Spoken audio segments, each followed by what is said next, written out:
Et bonjour à tous et bienvenue sur Mathis YouTube. Et aujourd'hui, ça faisait un moment qu'on s'était pas retrouvé pour une vidéo PC. Donc ouais, ça faisait pratiquement 3 semaines depuis que j'avais annoncé que je partais, que je partais en voyage. Voilà, le temps de revenir. Bon, je suis rentré déjà depuis une semaine, mais bon, je me sentais pas de tourner. La semaine dernière, étant donné que j'ai chopé la crève là-bas et décalage horaire et tout le bordel, j'étais pas dans mon état normal, on va dire. Voilà. Donc aujourd'hui, je reviens avec un petit projet que j'avais envie de faire, un petit projet du dimanche. Ça prend pas forcément longtemps à faire, mais je trouvais intéressant de faire une vidéo dessus. Donc j'ai pu trouver cette vieille carcasse. Oui, donc j'ai pas les j'ai pas les panneaux de porte sur le côté. Voici un peu la gueule du boîtier. Bon, il est très moche. Je l'ai pris uniquement pour la carte mère avec donc c'est une carte mère Pentium 3 en slot 1, voilà. Donc en gros j'avais envie de me monter un PC Pentium 3 que je puisse modifier et globalement tout tester avec. Alors les Pentium 3 que j'ai, c'est pas que je peux pas le faire, hein, je pourrais, mais c'est globalement des PC OEM, des HP, j'ai l'IBM Aptiva, bon c'est un K6-2, mais c'est globalement le même principe, la même époque également. Donc celui-là est daté de 99, aujourd'hui j'ai envie de le modifier, c'est-à-dire d'enlever tout ce qui est carte mère et tout, le boîtier il part à la poubelle, il est dans un état lamentable, il est rouillé sur le dessus, il est attaqué complètement par la rouille, comme une voiture. Donc voilà, j'avais envie de vous proposer ça aujourd'hui. Alors je l'ai eu en HS à 10 €. J'ai bataillé pour la faire fonctionner cette carte mère. Il faut savoir qu'elle donnait pas d'image. Elle est démarrée, mais elle faisait pas de code BIOS non plus. Et comme d'habitude, comme souvent, c'était un problème de RAM. C'est un problème un peu flou. Je vais pas pouvoir le décrire comme ça, mais voilà, ça galérait à démarrer. Voilà. Donc je vous propose de me lancer comme ça, de nous lancer directement. Alors oui, c'est l'une des rares vidéos où je choisis de tout filmer, c'est-à-dire que vous aurez la transplantation, si on peut appeler ça, de composants, dans un autre moitié, qui est quand même beaucoup plus joli que cette carcasse. Voilà. Donc je vous propose de commencer le démontage. Je vais commencer par enlever la carte graphique, voilà, si je peux.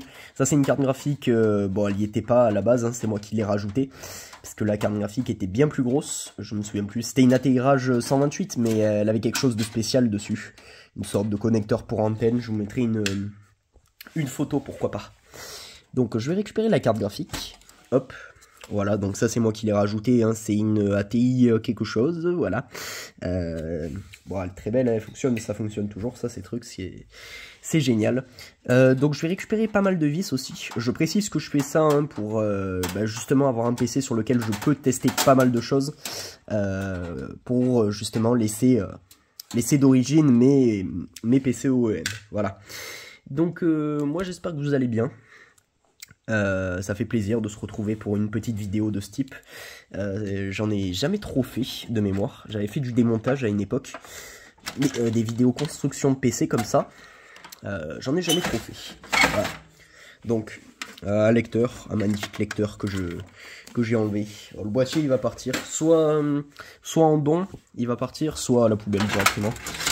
Donc oui, il y a plus grand chose qui tient déjà. Un beau petit lecteur de disquettes. Hop. Tout est déjà globalement débranché. Je vais essayer de récupérer le maximum de pièces pour l'autre montage que je vais faire avec. Hop, nappe, disque dur. Qu'est-ce qu'on a d'autre de branché ici? On n'a plus que le panneau avant. Et l'alimentation. Je vais défaire d'abord l'alimentation, tiens. On y verra plus clair. Hop. Donc oui, j'ai dû enlever le Pentium 3, le remettre, tout nettoyer. Oui, cette carcasse, elle revient de loin. De mémoire, c'était un 256 mégas de RAM. Et le Pentium 3 est un 100 MHz. 100 MHz, ça me paraît pas beaucoup. C'est ce que le mec avait écrit dans l'annonce. Hein. On vérifiera ça après. Il tournera sous Windows 98, je pense. Hein, c'est le plus classique. Voilà. Hop. Donc oui, le boîtier, je l'ai vraiment eu comme ça. Hein. Il n'y a ni side panel, ni front panel. Voilà. Moi, généralement, quand il manque ça, les boîtiers, je je les dégage directement. Oh, on a une alimentation de plutôt bonne marque. Hein. J'espérais que ce soit une Advance ou une Eden, qu'on puisse la jeter avec le boîtier. Mais non, c'est une marque ATX, voilà. Switching Power Supply. Sinon, il n'y a rien d'autre dessus. On nous dit pas la puissance, 250 watts. On a le modèle intermédiaire juste là. Bon, ça suffira largement. Il n'y a pas beaucoup de câbles sur cette allumette. Ok, donc voilà, on n'a plus qu'à la carte mère juste ici. Je vais changer de vue, tiens, ça peut être pas con. Voilà, bon, j'ai couché le PC sur le côté. Ouais, forcément, ça va être un petit peu plus dur de tenir le téléphone comme ça. Mon tournevis, il est là. Bon, bah, il reste plus que la carte mère. Hein. Écoutez, n'hésitez pas à me dire si ça vous plaît, les vidéos montage PC comme ça. Un montage, démontage puis montage. On va essayer de faire un petit quelque chose à peu près fonctionnel. La carte mère est très grande. C'est pour ça que je voulais celle-ci en particulier. La carcasse m'a coûté à peu près, comme je vous ai dit, une dizaine d'euros. C'est pas plus pour ça. Mais bizarrement, les cartes mères vendues au détail coûtent vachement plus cher. Elles coûtent 50 euros. Et alors, ne parlons pas des cartes mères qui ont double slot 1. C'est devenu très rare. Et ça peut se négocier aux alentours des 250 euros. Oui, c'est de l'abus. Je suis d'accord complètement avec ça. Ouais, faut croire il était bien monté, ce petit PC. Hein. Il y avait les vis. Il y avait toutes les vis de la carte mère. Généralement, même moi, j'en oublie une ou deux. Ça tient tout aussi bien. Hein. Voilà, celle-là, elle est enlevée.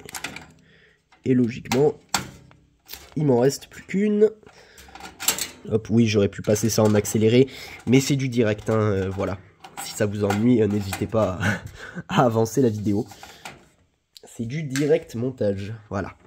On a le panel à débrancher. Hop.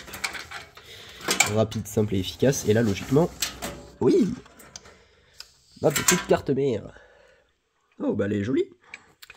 Bon, je vais me débarrasser de cette merde là. Pourquoi pas récupérer ça?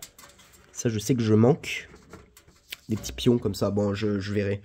Voilà, bon, je refais une coupure et on se retrouve dans le boîtier qui va accueillir ce joli petit matériel. Voilà, on se retrouve dans le nouveau boîtier. Bon, rassurez-vous, celui-là, j'ai les side panels. Hein. Ils sont juste actuellement en nettoyage. Donc, du coup, bon, je les mettrai que plus tard. Voilà, j'ai mis la carte mère. On peut voir qu'elle s'intègre forcément super bien. Hein. Le boîtier, c'est une grande tour, en fait. C'est pour ça que j'avais envie de le restaurer, ce boîtier. Il est passé dans son état de nettoyage aussi quelques jours auparavant. Du coup, il est super clean. Voilà. Donc, bon, on va pouvoir commencer à mettre les vis. Hein. J'espère que ce sont les mêmes pas. Parce qu'il s'avère en fait que sur ce genre de vieux boîtier, on n'utilisait pas des entretoises, mais des sortes de petits morceaux de métal qui venaient se clipser dans l'arrière du boîtier. Et c'est très fragile, ça pète très facilement. Voilà. Bon, j'ai mis la première vis, ça a l'air de tourner pour le coup très bien. On va pouvoir mettre la deuxième juste ici. Bon, après c'est du vissage, hein, je vais vous faire une petite coupure. Je suppose que si j'argumente ma vidéo en vissant quelques vis, je suppose que ça va vite devenir gonflant. Allez, je fais une petite coupure et je vous reprends une fois que tout est monté. Et voilà, c'est bon. Ah, la carte mère est vissée, elle ne bouge pas. Alors pour les yeux les plus avertis, vous verrez que j'ai pas remis la... comment ça s'appelle ? La backplate, parce que tout simplement avec ce boîtier pourri là-bas, voilà à quoi ressemble la backplate. Voilà, comment je suis censé intégrer ça dans ce boîtier ? Je ne sais pas. Donc bon, bah, backplate OEM un peu pourri de l'époque. Je vais pas pouvoir la remettre. Donc ben, du coup on fera sans, hein, c'est pas très grave. Ça empêche rien de fonctionner. Moi je dis c'est le principal. Hop, on va remettre cette nappe juste ici. Hop. Je précise que ce boîtier, il a toujours tourné avec des Pentium 3 depuis que je l'ai. Il était arrivé avec une carte mère en Athlon XP de mémoire. Et voilà, je l'ai swappé avec un Pentium 3. Donc, est-ce que ma carte graphique va passer? Ah, je doute. Ah, si. Ah non, pas de souci. Je pensais que l'ouverture ici serait trop basse par rapport à la carte mère, mais ça va, ça passe. Ça ne pose aucun souci, voilà. On a ici le seul ventilateur du boîtier, qui est quand même... le fil est quand même vachement court pour arriver en bas. La seule prise de ventilo, elle est ici. Ah ouais, bah là... là, je me suis fait avoir. Bon, écoutez, c'est pas très grave, hein, je trouverai un ventilateur avec un fil plus long. Donc voilà, bon, qu'est-ce qui peut me rester à faire ici? Bon, globalement tout. Lecteur floppy, juste ici. Un lecteur floppy. Voilà, bon, n'hésitez pas à me dire si ça vous plaît, hein. Ce petit concept de concevoir des machines un petit peu ultime. Bon, ça, ce sera le Pentium 3 ultime, comme on va l'appeler. Bon, c'est vrai qu'il aura rien de spécial par rapport à un OM, mais voilà, ce sera dans une grande tour, ce qui était quand même peu commun à l'époque, hein. On faisait toujours ça dans des petites tours. Des petites tours minuscules là au format micro ATX. C'était la mode dans les années 90, voilà. Bon, je pense que là on commence à être bon. Il me reste plus que la lime et voilà, le front panel à brancher.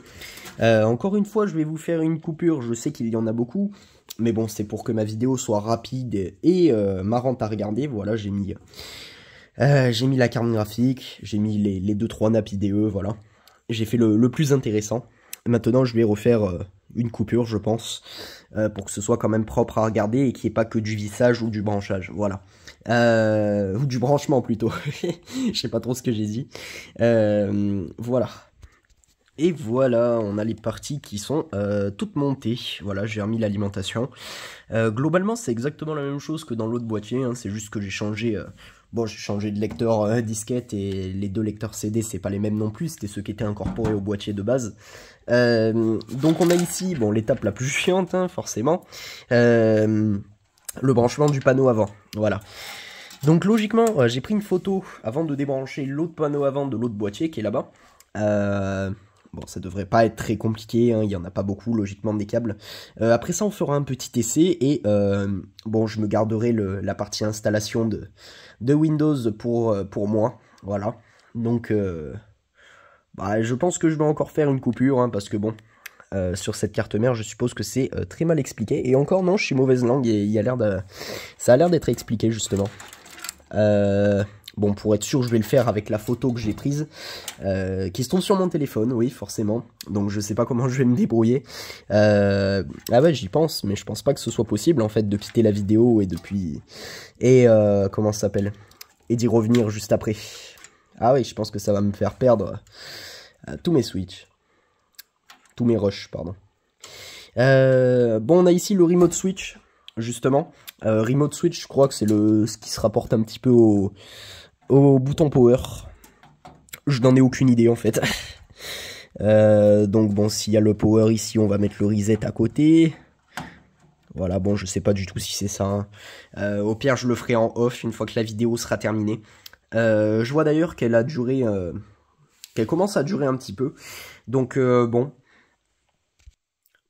Voilà, donc bon bah écoutez, j'espère que la vidéo vous aura plu. Je sais qu'elle est bordélique, hein, je sais que c'est pas forcément très intéressant de me voir faire ça aussi, mais j'avais envie de tester ce concept de montage PC rétro, voilà, comme ça, je savais pas que si ça pouvait vous intéresser ou pas. Donc moi je vous dis certainement à la semaine prochaine, ou peut-être à demain, parce que demain c'est dimanche, et donc demain vide-grenier forcément. Et peut-être que je ferai un petit compte rendu, voilà, étant donné que cette vidéo est pas terrible, hein. Bon, je suppose qu'elle est quand même propre à regarder, mais voilà, il y a beaucoup de coupures. Bon, c'était ça où je galérais à monter des vis, voilà, pendant 1 heure. Donc voilà, moi j'espère que quand même elle vous aura plu. C'était la construction de ce PC Pentium 3 ultime, si on peut l'appeler ça comme ça. Donc voilà, moi je vous dis à la semaine prochaine, et sur ce, bye bye.